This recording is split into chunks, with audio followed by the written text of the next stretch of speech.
కావాలన్నా మక్తల్ నారాయణపేట కొడంగల్ ప్రాజెక్టు పూర్తి చెయ్యాలన్నా సంగంబండ మక్ ప్రాజెక్టు లాంటివి పూర్తి చెయ్యాలి అని అంటే వంశీచంద్రెడ్డిని గెలిపించాలి. వంశీచంద్రెడ్డి గెలిచినప్పుడే మీ బిడ్డగా ఈ మహబూబ్నగర్లో నాగర్ కర్నూలు మహబూబ్నగర్ గెలవకపోతే ఏమంటారే, రేవంత్ రెడ్డి సొంత ఊర్లోనే గెలవలే. పెద్దలు ఏమన్నారు, ఇంట్లో గెలిచి రచ్చ గెలవాలన్నారు.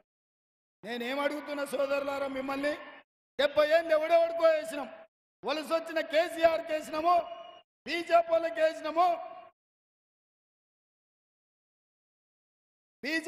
వేసినాము, ఎవడెవడికో ఓటు వేసినాం. ఇన్నిసార్లు మందికి వేసినాం. ఈసారి మనం వేసుకుందామని నేను అడుగుతున్నా. మన ఓటు మనం వేసుకుందాం, మన ఆత్మగౌరవాన్ని మనం నిలబెట్టుకుందాం, మన పాలమూరును మనం గెలిపించుకుందాం, మన పాలమూరును మనం అభివృద్ధి చేసుకుందాం. నేను వేరు మీరు వేరు కాదు, నేనే మీరు మీరే నేను, మీలో ఒకరిని, మీ బిడ్డను జడ్పీటీసీగా ఈ మొక్క నాటితే 17 ఏళ్లలో ఈ రాష్ట్రానికి ముఖ్యమంత్రి అయినా. ఆనాడు జడ్పీటీసీగా గెలిపించింది మీరే, ఎమ్మెల్సీ గెలిపించింది మీరే, 3 సార్లు ఎమ్మెల్యేగా గెలిపించింది మీరే, ఈనాడు ముఖ్యమంత్రిని చేసింది మీరే. అందుకే ఇవాళ కూడా ఢిల్లీ నుంచి భుజం మీద గొడ్డలు పెట్టుకొని మీరు పెంచిన వృక్షాన్ని నరకాలని ఇవాళ ఢిల్లీ నుంచి నారాయణపేటకు వచ్చిండ్రు. నేను అడుగుతున్నా, వాళ్ళు ఆ నుంచి వచ్చి నరకాలనుకుంటే మీరు ఊరుకుంటారా మిత్రులారా? ఊరుకుంటారా? మన కళ్ళ ముందల, మన ఇంటి ముందల పెంచుకున్న మన వృక్షాన్ని, మనకు నీడనిచ్చే వృక్షాన్ని దారిన పోయేటోడు దానే ఎవడో పునాదులకు నరుకుతా అంటే మనం ఊరుకుంటామా? ఊరుకోడు ఉంటాడు, చీడ పురుగు ఊరిని ఖరాబ్ చేసేటోడు ఉంటాడు. అట్లనే అర్నమ్మ కూడా ఈ జిల్లాలో, పాలమూరు జిల్లా ఒక తులసివనం అయితే గంజాయి మొక్కలాగా అర్నమ్మలు ఎప్పుడు ఉంటారు. గంజాయి మొక్కల్ని ఏరేయాలి తప్ప మన జిల్లాను పాడు చేసుకోవద్దు. అందుకే మిత్రులారా, మీ అందరికీ నా విజ్ఞప్తి ఒకటే, ఈ ఎన్నికలు అయితేనే సర్పంచ్, ఎంపీటీసీ, జడ్పీటీసీ, మండల ఎన్నికలు ఉన్నాయి.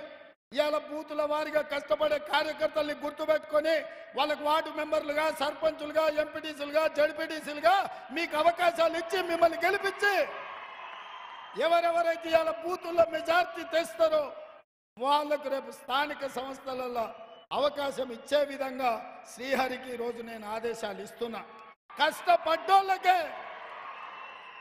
కష్టపడ్డోళ్ళకే బూతుల్లో మెజార్టీ తెచ్చిన వాళ్ళకే, కాంగ్రెస్ పార్టీ జెండా మోసిన వాళ్ళకే అవకాశం ఉంటుంది.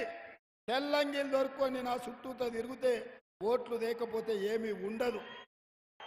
నేను ఒక్కటే మాట చెప్పదలుచుకున్నా, నేను నాయకులకు నాయకుని కాదు, నేను కార్యకర్తను. పార్టీ జెండా మోసినోళ్ళే నాకు చుట్టాలు, నాకు బంధువులు.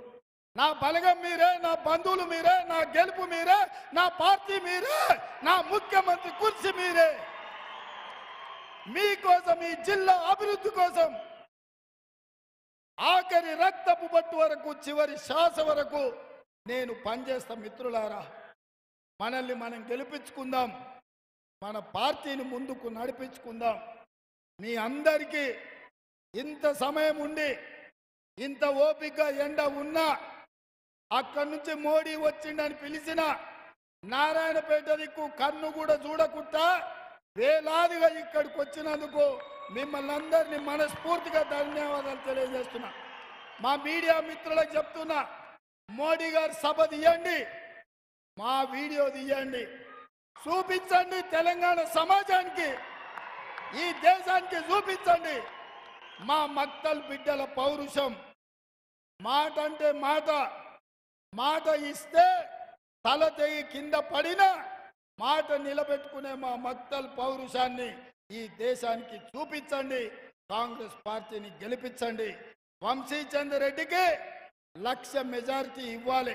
సిద్ధమేనా? సిద్ధమేనా? సిద్ధమేనా? సిద్ధమేనా? సిద్ధమేనా? సిద్ధమేనా?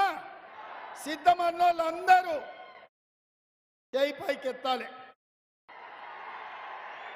జై కాంగ్రెస్, జై కాంగ్రెస్.